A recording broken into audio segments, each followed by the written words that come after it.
Bienvenidos todos a la celebración de este 120 aniversario del nacimiento de Gerald Brennan. Decir en principio que me acompañan en la mesa nuestro Cristóbal Salazar y Carlos Frangel, que de alguna forma es el conferenciante de hoy, que gentilmente ha aceptado nuestra invitación y festividad de hoy, de la conmemoración del día de hoy, que tengo que decir que fue el día de Cristóbal, que un día se presentó en mi despacho diciendo: Pepe, que el día 7 es el 120 aniversario, que tenemos que hacer algo, que tenemos que hacer alguna actividad, hacer algo conmemorativo.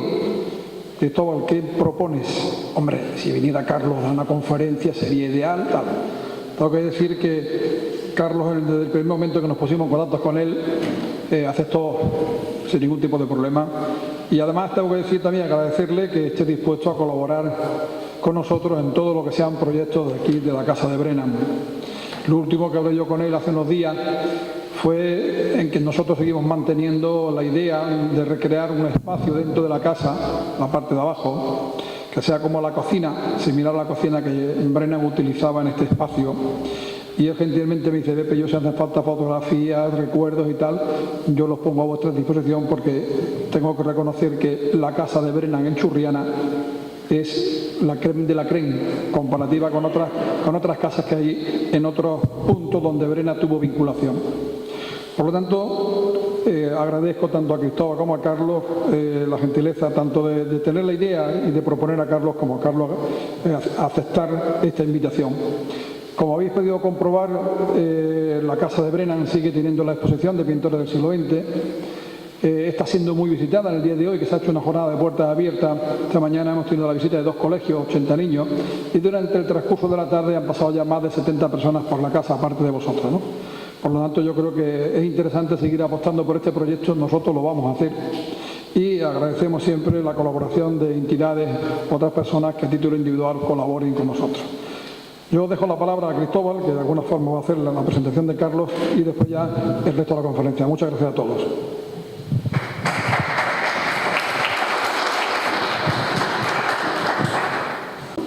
Buenas tardes, familia. Y nunca mejor dicho, porque la primavera en Churriana casi es permanente. Pero esta tarde está reventada de guapa, climatológicamente hablando. Buenas tardes, buenísimas. Es para mí un motivo de satisfacción presentar aquí y ahora a quien dentro de un ratito nos va a deleitar con su verbo fácil y entrañable. La figura y de quien está reconocido mundialmente como uno de los grandes hispanistas, Carlos, el conferenciante, es licenciado en Psicología por la Universidad de Granada, poeta, periodista, escritor, traductor, y dice que todo esto es por mera casualidad. Pues anda, que si se lo hubiese propuesto, estaría hoy dirigiendo la NASA o algo parecido. Ya es más de Málaga que Las Farolas. Por lo tanto, la ciudad del paraíso cuenta con un nuevo lumbrera del saber. Y además de todo esto, es una gran persona. A Carlos Frangel, nuestro conferenciante de esta tarde, le une a Gerald Brennan un vínculo muy especial, no por herencia sanguínea, y sí por convivencia, ya que nació y creció junto a él, motivo por el cual siempre lo ha considerado como uno de sus abuelos. Hojeando algunos de sus libros de poemas, concretamente el titulado Las penumbras del loco, me he encontrado con uno donde deja constancia de ello. Es un poema cargado de sentimientos y de verdades como templo. Con su lectura doy por finalizado la presentación de nuestro conferenciante, al que le transmito mi afecto y agradecimiento, ya que siempre que lo busqué lo encontré. El poema está titulado Homenaje a Brennan.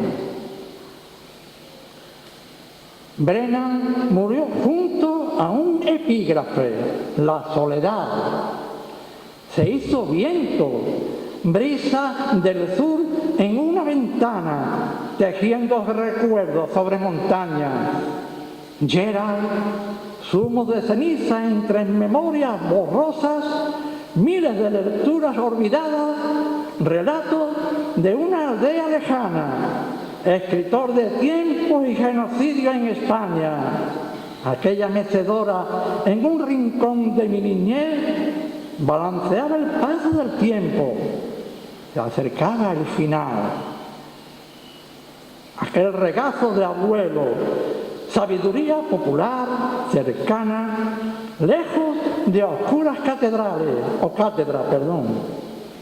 fiebre alta, delirio, noches en vela, mente borrosa, búsqueda de identidad no encontrada, el declive de un escritor, su locura pulgada junto a las llamas, palabras consumidas por el fuego, de las que no sabremos nada. Muchas gracias.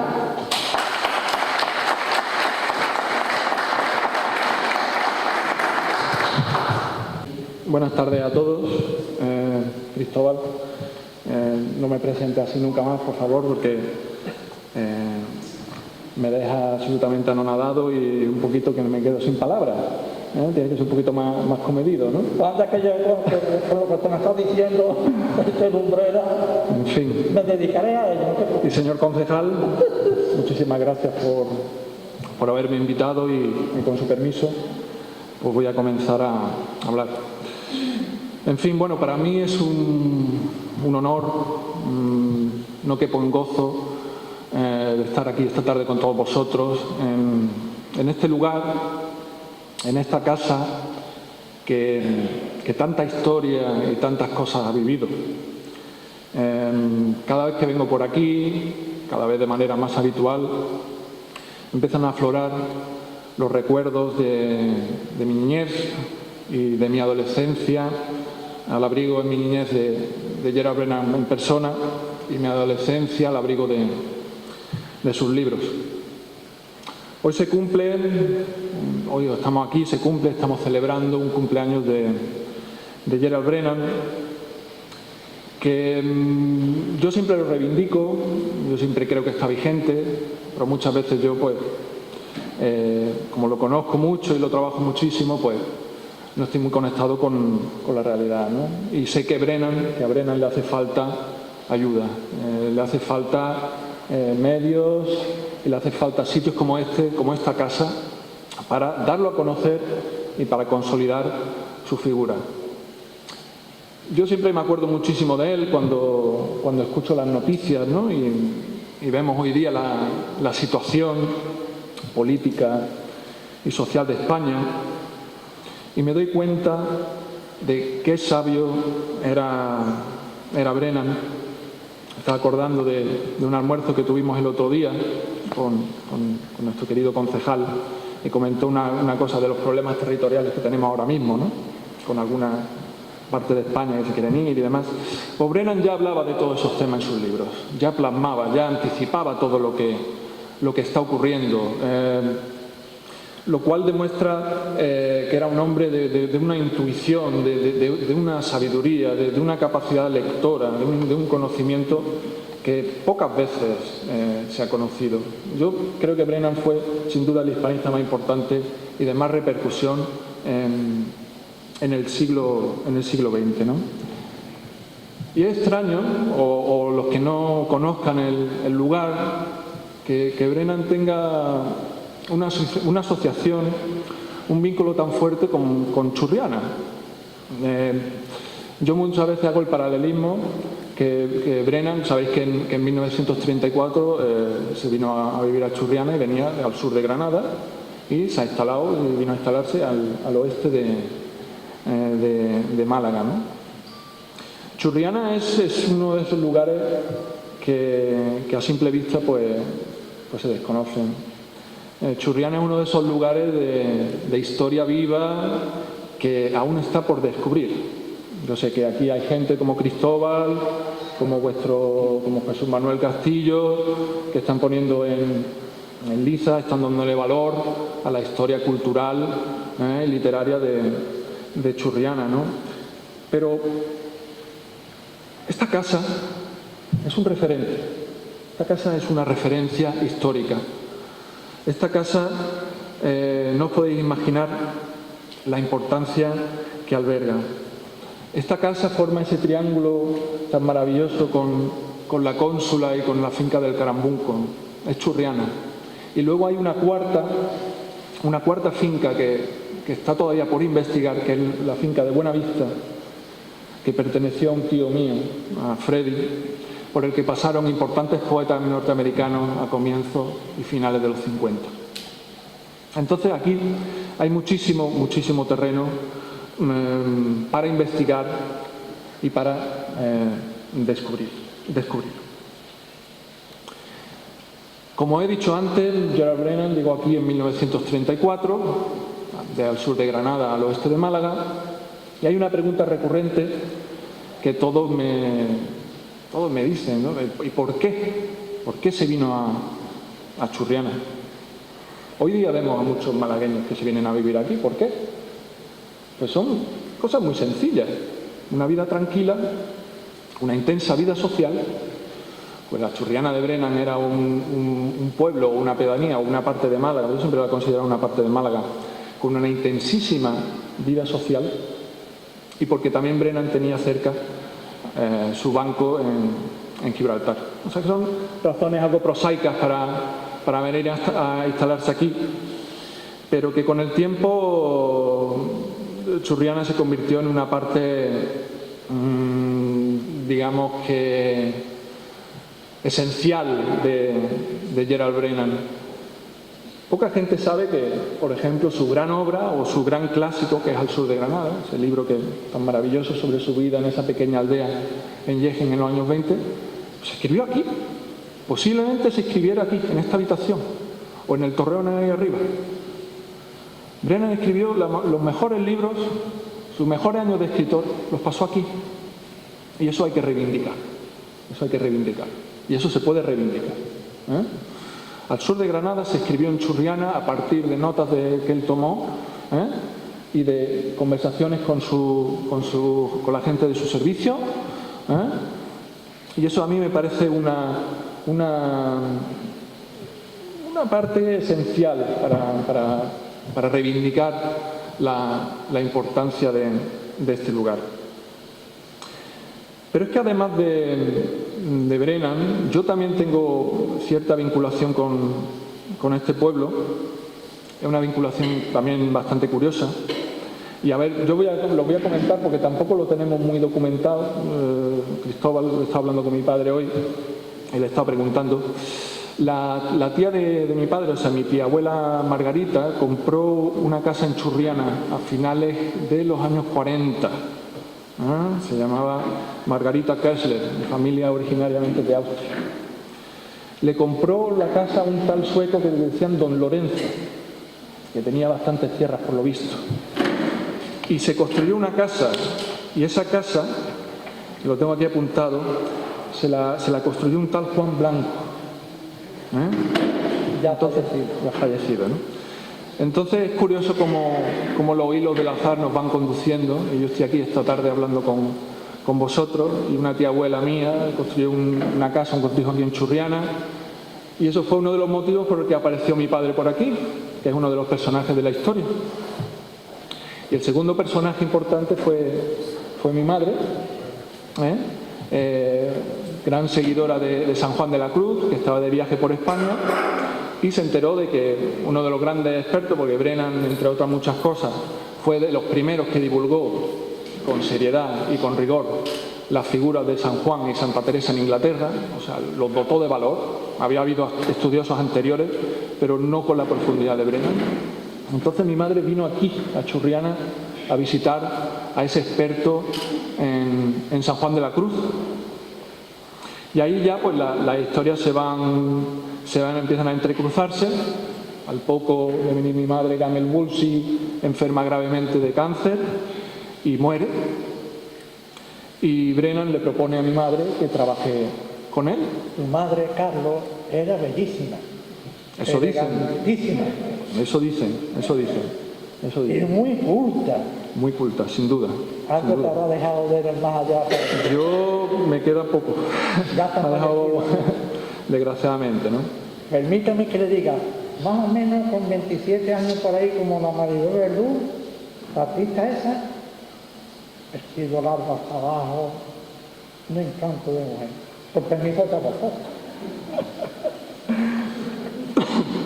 Entonces, como he dicho, tras la muerte de Gamel, mi madre comienza su periplo como asistente y como albacea literaria y secretaria de Gerard Brennan, y en Churriana conoció a mi padre. O sea, como ya veis, la vinculación de Churriana con mi familia pues es estrecha, y por eso me emociona tanto estar con vosotros aquí esta tarde, ¿no? Son muchas cosas, son muchas emociones, ¿no? Pero dejadme hablar un poquito ahora, aparte de mis rollos familiares, para que sepáis un poquito dónde me ubico. Os voy a hablar un poquito brevemente, tampoco os voy a cansar demasiado, de la figura de Gerard Brennan, ¿no? Yo, que he trabajado muchísimo su obra, me doy cuenta, más que en muchos otros escritores, que su obra está muy vinculada a su vida. La vida de Brennan, que yo considero que tiene dos ejes esenciales, que son la cruenta historia bélica del siglo XX.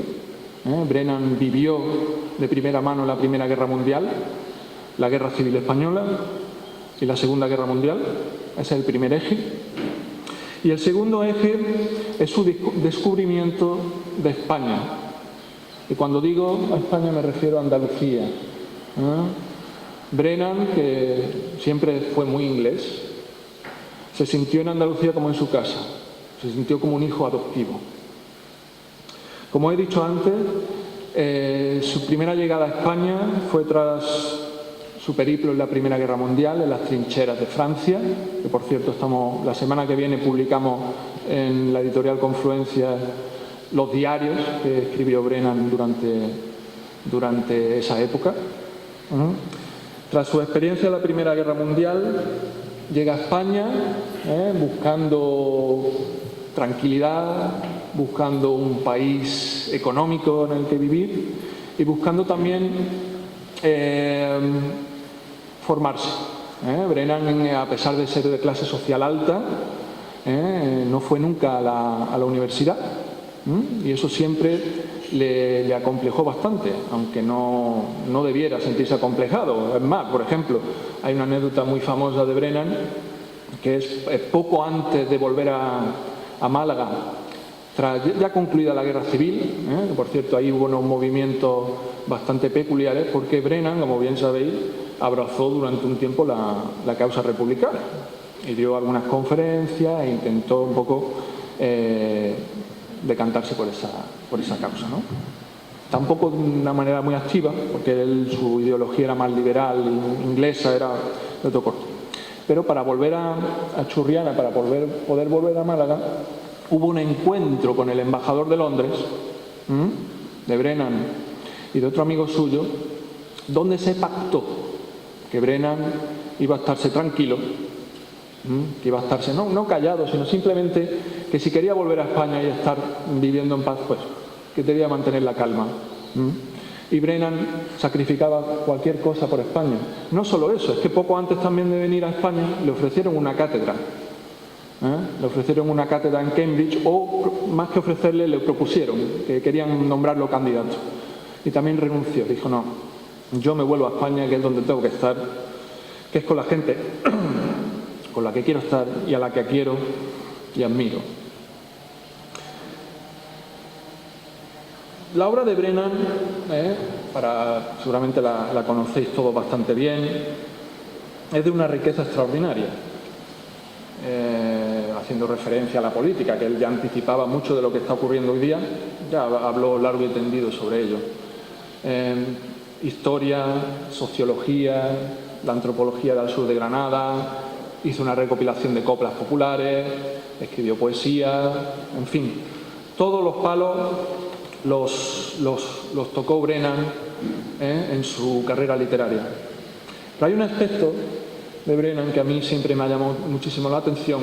Yo conozco bastante bien su obra primera y su obra posterior, sobre todo la relacionada con España, es cómo España catapultó su creatividad o cómo catapultó y le dio un tema para escribir. Le dio un tema para escribir y además desarrolló una cualidad que conecta muy bien con el lector español, o por lo menos con el lector español de la época de Brennan. Es que se sentía una tremenda curiosidad por saber qué decían los otros de nosotros. O sea, qué decían los extranjeros, qué escribían los extranjeros sobre España. Y Brennan fue capaz de conectar. O sea, el lector español siempre ha sentido una gran admiración por Gerald Brennan. Y el mundo del periodismo en nuestro país, cualquier noticia de Brennan suele tener bastante repercusión, y eso es por algo, ¿no? Es por esa capacidad que él tenía de conectar, de ser cálido. Hay muchos otros escritores que pues escriben muy bien, pero son fríos, ¿no? Brennan era cálido, era intuitivo. Uno lee muchas veces, a mí ha habido historiadores que me han dicho, bueno, es que no es muy riguroso, no, es que no unos datos, digo, mira, no, es que de esto no se trata de datos y demás, se trata de calidez, de conectar con el lector. Y Brennan lo hace muy bien, y eso lo consiguió aquí, y lo consiguió en esta casa. Aquí en esta casa dio rienda suelta realmente a su talento, ¿no?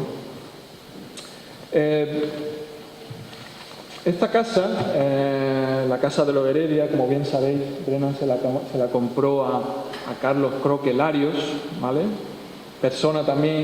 Un personaje también fascinante y de una importancia capital en esos oscuros episodios de la Guerra Civil. Pues, antes he dicho que Brennan abrazó la causa supuestamente republicana, pero él refugió en esta misma casa, a un falangista reconocido, que eran amigos, ¿no?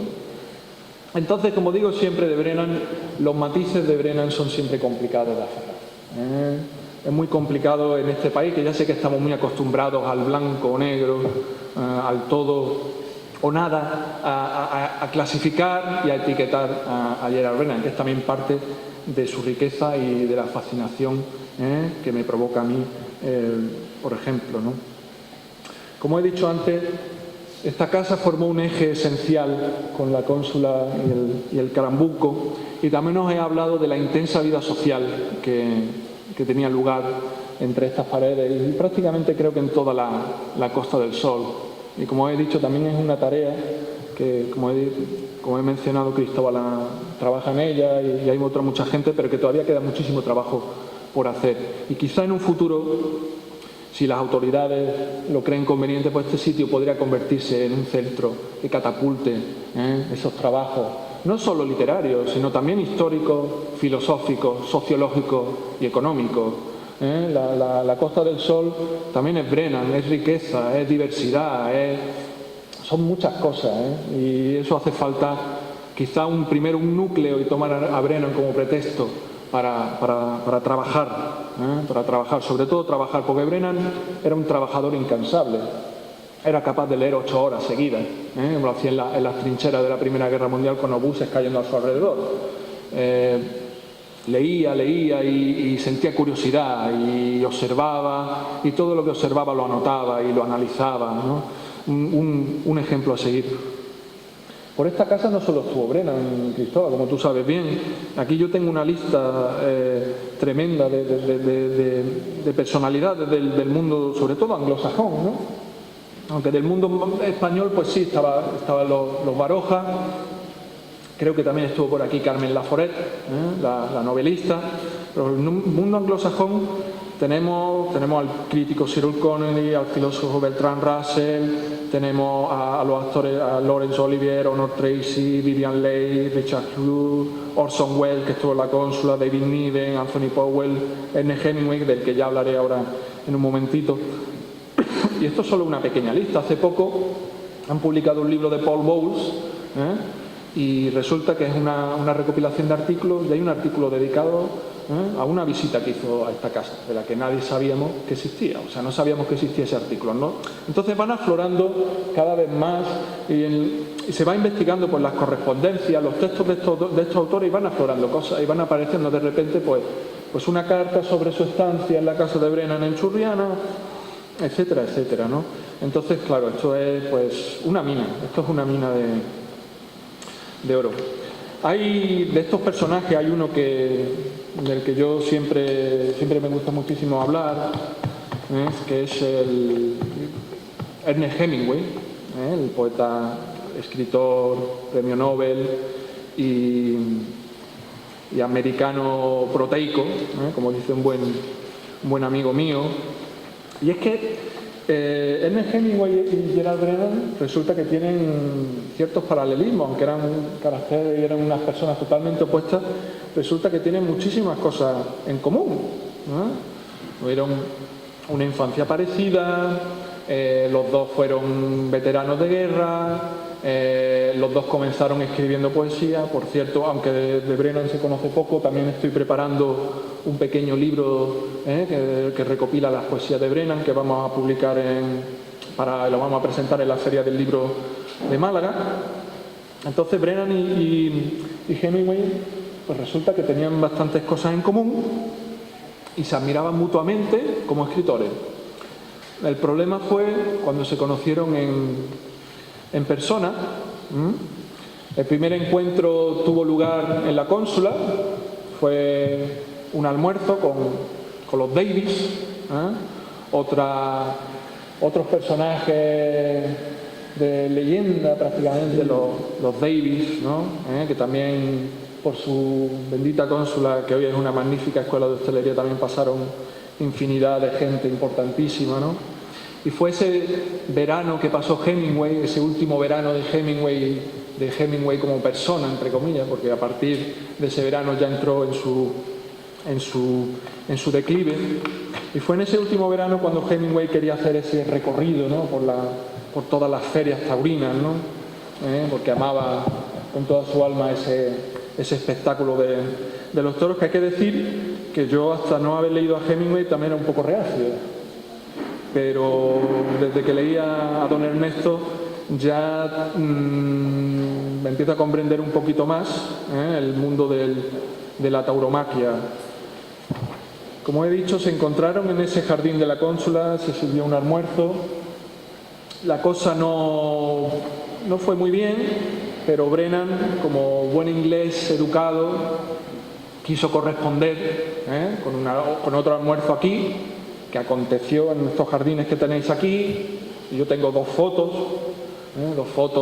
preciosas de ese encuentro, donde se ve a Hemingway con un chaleco, con una barba blanca, inmenso, grande, una cabeza, un hombre imponente, y se ve a Brennan pues más inglés, más con su chaquetita, más delgado, ¿no? Fumando y tal. Y aunque, como he dicho antes, tuvieron muchas cosas en común, Hemingway en aquella época andaba muy obsesionado con los toros. Brennan quería hablar de literatura, Hemingway insistía en hablar de toros, solo toros, toros, toros. Brennan intentó sacarle un poquito de historia de España, Hemingway volvía a vincular la historia de España a la tauromaquia, a los mitos griegos de la tauromaquia, etcétera, etcétera. Le quiso hablar un poquito de su experiencia en la guerra. Efectivamente, lo vinculó a su macro safari en África, para cazar leones y antílopes, ¿no? Y Hemingway no dejaba de insistir a Brennan que que no sea un hombre hasta que no se caza un león, por ejemplo. Y Brennan, pues, le jugó a Hemingway una pequeña jugarreta por debajo, y es, por ejemplo, es una anécdota que me contó el biógrafo de Brennan, es que le servía vino, iba cambiando, le sirvió vino en banda azul, el vino este que había en banda azul, de banda azul, ¿no? La botella esta. Entonces Brennan, cada vez que se terminaba el vino, se iba a la cocina, bueno, voy a traerme unas botellas más, y en la cocina lo que hacía era rellenarlo con vino malo. Dice, tú me vas a hablar de toro, yo te sirvo banda azul falso, ¿no? Esos son anécdotas de estos sitios estupendos. Luego hay otra anécdota que me gusta muchísimo. Es un encuentro que tuvo Brennan con este crítico inglés, con Cyril Connolly, que era un vividor tremendo, con el que Brennan de repente rompieron un poco amistad. Dicen que por cuestiones de críticas literarias, etcétera, etcétera. Yo creo que fue por otra cosa. Un día vino Cyril a casa de Brennan y Cyril Connolly bebía whisky con un poco de soda. Entonces Brennan, te voy a poner tu whisky con soda, no había soda, y no se le ocurrió otra cosa que servirle el whisky con casera blanca. Claro, el Connolly, que era un sibarita, cuando entró en contacto con el whisky escocés con casera blanca, pues lo escupió directamente en el suelo. Entonces yo creo que a partir de ahí la amistad entre ambos se rompió.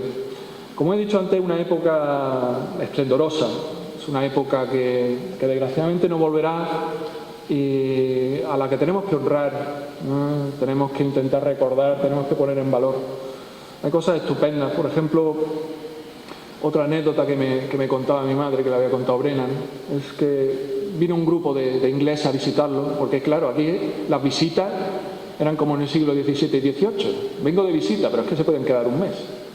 La visita podía estar un mes en tu casa. Entonces había que darle entretenimiento y había que preparar cenas, había que distraerlos, ¿no?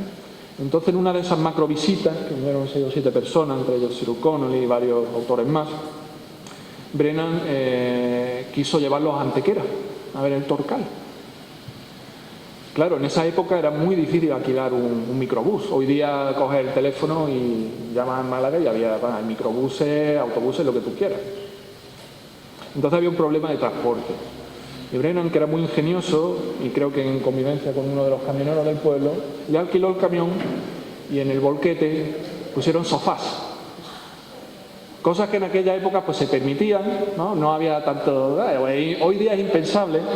Pues nada, subieron al Torcal de Antequera en el volquete de un camión sentado en sillones y sofás. Entonces cuando uno descubre estas cosas, pues claro, son enternecedoras y a mí la verdad es que me llenan de ganas de seguir descubriendo y de seguir trabajando en la figura de Brennan, ¿no? Y poco más os voy a contar. Yo he dado unas breves pinceladas mezcladas un poquito de todo, de familia, de Brennan, de biografía, de literatura, de historia, de Costa del Sol, esta costa maravillosa que tanta gente sigue atrayendo con ese clima maravilloso y con esa historia inconfundible, irrepetible. En fin, poco más. Muchísimas gracias por haberme escuchado y espero que no sea la última vez que me veáis por aquí.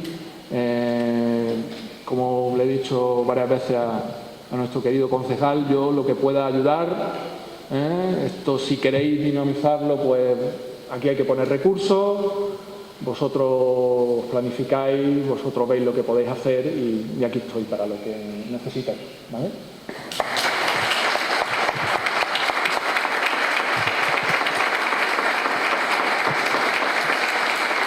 Un momentito, porque son 5 minutos. Es que vamos a hacer entrega de unas cosillas. Solo un momentito, porque mi esposa le va a regalar a Carlos Franje uno de los cuadros que está expuesto allí.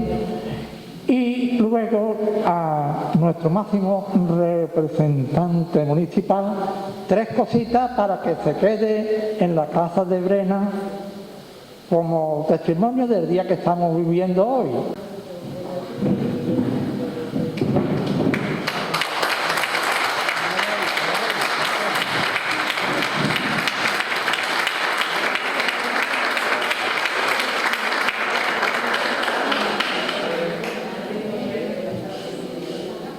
Vamos a ir para cámara. Vamos a ir para cámara.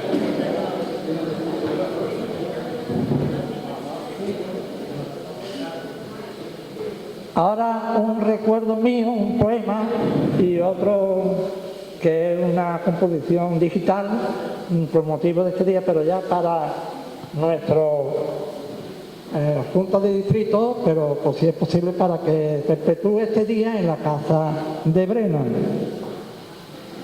Este es mi poema.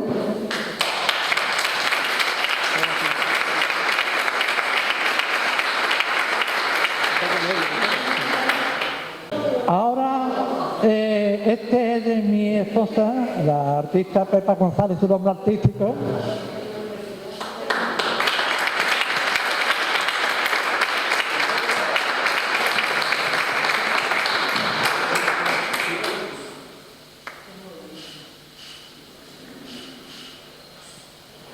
Y al final es un vestido, se llama el estilo, pues, vamos a ver si me acuerdo. ¿Cómo es, niña, el nombre del estilo, del vestido? Palabra de honor, palabra de honor.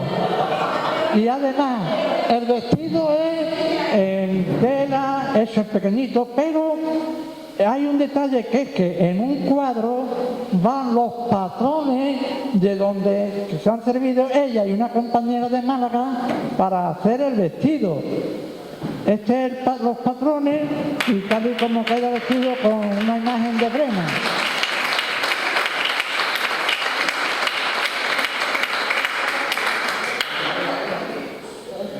Ah, sí, para que salga el artista, hombre, claro, tanto los detalles, hijo.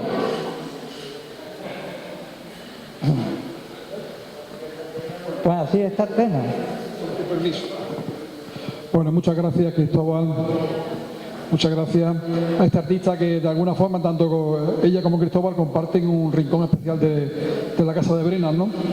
Y me consta siempre el trabajo, el tiempo que dedican, y yo cada vez que vengo a su rincón, de aquel rinconcito, que el rincón de Cristóbal, su señora, de alguna forma, cada vez que vengo cosas diferentes. Hoy llegaba y vi una máquina de escribir, que entiendo que es de la época en la que Brennan escribía, y cada vez que vengo descubro cosas nuevas, ¿no? Bueno, yo sé que el matrimonio es querido y conocido en Churriana, y yo diré, Cristóbal, que lo que tú haces, entrega en representación representación vuestra al Ayuntamiento de Málaga, ocupará un espacio privilegiado dentro de lo que es la Casa de Brennan. No lo dudéis, que siempre estará aquí. Lo que sí siempre haré, en todo este tipo de cosas que se regalan, que quede constancia, habrá una nota, un libro, donde recoja todo lo que se nos está entregando, porque ya son varias cosas. Repito, algunos artistas que ya han pasado por la Casa de Brennan han tenido la gentileza de donar algún cuadro, y haremos un inventario de todos estos artículos que de alguna forma quede para la historia en esta casa, porque nosotros pasamos, sin embargo la estructura de la casa quedará. ¿De acuerdo? Muchísimas gracias a todos los que habéis asistido a este acto.